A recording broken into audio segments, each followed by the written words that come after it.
يواجه المنتخب الوطني المغربي نظيره البيرو اليوم الثلاثاء على أرضية ملعب سيفيتاس ميتروبوليتانو بالعاصمة الإسبانية مدريد بداية من الساعة 7:30 مساء في ثاني لقاء ودي لأسود الأطلس استعدادا للملتقيات المقبلة.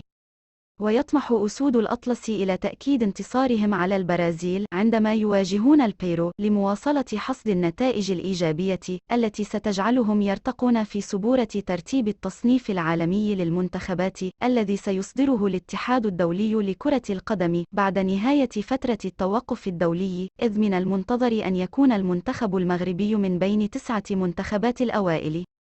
وسيغيب عن مباراة اليوم أمام البيرو كل من عز الدين أوناحي وأشرف حكيمي بسبب الإصابة، ما سيجعل الركراكي يجري بعض التغييرات عن التشكيلة الرسمية التي سيدخل بها اللقاء، علما أنه سيعطي الفرصة لبعض اللاعبين الذين لم يخوضوا لقاء البرازيل الذي انتهى بانتصار النخبة الوطنية بهدفين لهدف.